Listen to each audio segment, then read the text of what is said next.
J'avais envie aujourd'hui de vous parler d'arthrite et d'arthrose de la main, des doigts. Vous m'avez posé beaucoup de questions sur ce sujet-là et on parle d'anatomie et d'exercice et on commence dans quelques instants. Je suis Denis Fortier. Si vous êtes nouveau ici sur ma chaîne YouTube, je vous conseille de vous abonner en cliquant sur le coin inférieur droit de l'écran. Je vous invite aussi à vous abonner gratuitement à mon infolettre en visitant mon site web, le www.denisfortier.ca. Maintenant, l'arthrite, l'arthrose, vous le savez, c'est un sujet qui me passionne. J'ai écrit un livre sur le sujet, 99 façons de prévenir les effets du vieillissement. Il y est question beaucoup d'arthrite et d'arthrose et c'est un vaste sujet. Je vous ai présenté d'autres vidéos sur ça aussi. Aujourd'hui, on parle plus spécifiquement des mains et des doigts. Et lorsqu'on pense à l'arthrite, l'arthrose, on pense à mon squelette, on pense aux os, on pense à l'inflammation qui touche certaines articulations et il y a parfois des déformations aussi d'associer dans un contexte d'arthrite aux doigts et à la main. Et on se sent parfois un peu impuissant, mais il est absolument fondamental de faire des exercices, d'augmenter votre force musculaire ou de préserver votre force musculaire, de prendre soin aussi de votre mobilité. Et je voulais vous présenter une autre main, celle-ci. Et c'est absolument hyper intéressant de se souvenir de tout ce que je vais vous montrer, peut-être aussi pour vous aider à vous motiver de faire des exercices, parce que votre main va s'adapter à la douleur, va s'adapter à la raideur si on ne s'en occupe pas. Lorsqu'on a une crise d'arthrite ou lorsqu'on a une poussée d'arthrose, on va avoir de la douleur. Nos doigts vont souvent se déformer malgré nous, on va perdre de la mobilité et ensuite, il y a une période où ça va un peu mieux et c'est à ce moment, souvent que c'est le temps de faire des exercices de renforcement et de mobilité. Je vais vous montrer la complexité de la main. D'abord, on a des tissus qui sont non contractiles, des aponevroses ou des ligaments. Il y a une série de tissus à l'intérieur de la main qui ne sont pas contractiles, qui sont sensiblement cette couleur-là, qui sont vascularisés, qui sont des tissus vivants. Alors ça, c'est une catégorie de tissus qu'on a à l'intérieur de la main. On a aussi, bien sûr, des muscles. Vous voyez, on devine, dès lors qu'il y a plusieurs couche de muscles. Vous voyez aussi en bleu les tendons. Il y a beaucoup de tendons. Et une des particularités de la main et des doigts, devrais-je dire, les tendons sont à l'intérieur d'une gaine pour plusieurs d'entre eux. Et lorsqu'on a de l'inflammation, lorsqu'on perd de la mobilité, il peut se former en fait des adhérences entre le tendon et la gaine. Et dès qu'on peut le faire, dès que l'inflammation s'est calmée un peu, et lorsqu'on a un avis favorable du professionnel de la réadaptation qui vous suit ou de votre médecin, on doit tenter de retrouver la mobilité, notamment parce que ces adhérences entre le tendon et la gaine peut nous mener un peu la vie dure pour pouvoir retrouver la mobilité. Donc, c'est toujours préférable de commencer dès qu'on le peut, j'allais dire le plus tôt possible. On ne veut pas commencer trop tôt. On ne veut pas que des exercices augmentent la douleur, mais c'est intéressant de commencer le plus tôt possible. Alors, on a les tendons, les muscles, et on a plusieurs couches de muscles. Alors, ce petit muscle que je tiens, c'est un muscle qui fait bouger le petit doigt, mais on a aussi la même chose pour le pouce.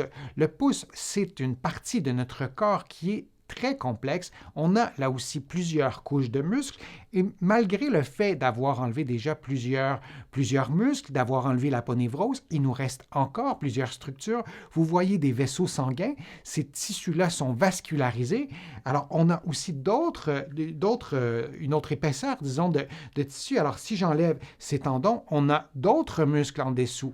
Donc, malgré le fait d'avoir enlevé de nombreux tendons, vous voyez qu'il y a encore plusieurs muscles. Et si on regarde de l'autre côté, on a là aussi des tendons. Sur le dos de la main, on a moins de muscles qu'à l'intérieur. Alors, c'est vraiment une partie de votre corps qui est très riche dans tous les sens du terme. Et lorsqu'on a de la douleur, on a tendance à immobiliser pour se protéger. Et notre main s'immobilise par elle-même. Et quand je vous disais que votre main s'adapte, alors vous voyez la complexité de ces muscles-là, de ces structures articulaires-là, bien, elle vous permet de vaquer à vos occupations, de travailler, de pratiquer vos activités physiques.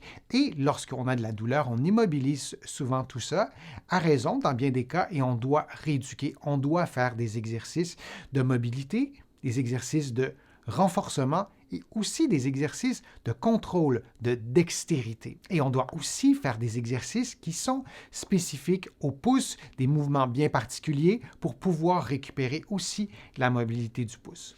Vous avez vu défiler les différents programmes d'exercices que je vous propose sur ma chaîne. J'aimerais qu'on en fasse quand même un ensemble. On va faire un exercice de mobilité pour les doigts. Vous faites des flexions des doigts, mais en ne fléchissant que les articulations supérieures.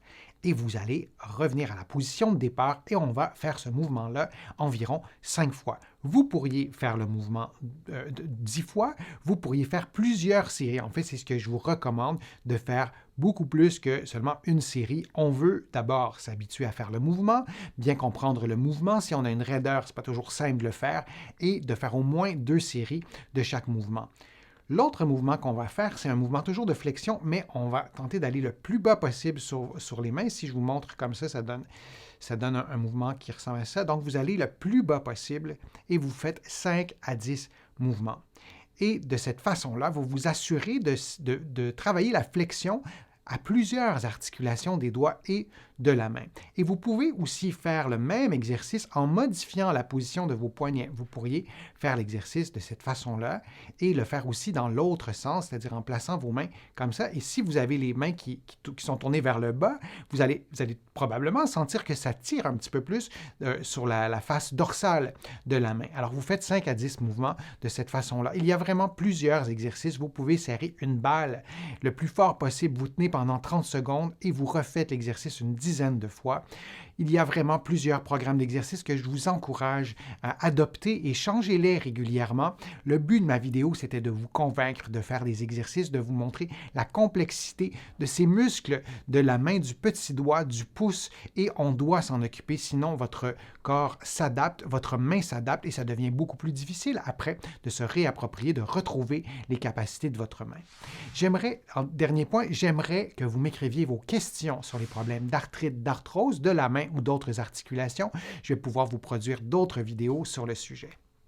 J'espère que ma vidéo vous a plu, j'espère que les informations étaient claires, précises. Si c'est le cas, je vous invite à cliquer j'aime, à la partager sur vos réseaux sociaux et à la commenter. Vous allez trouver beaucoup d'exercices pour les problèmes d'arthrite et d'arthrose dans mon livre « 99 façons de prévenir les effets du vieillissement ». Vous allez trouver tous mes livres en fait au Canada, en librairie et sur le web. Vous allez aussi les trouver de l'autre côté de l'Atlantique. Je vous mets le lien dans la description de la vidéo. Je suis Denis Fortier. Je vous remercie beaucoup. À bientôt.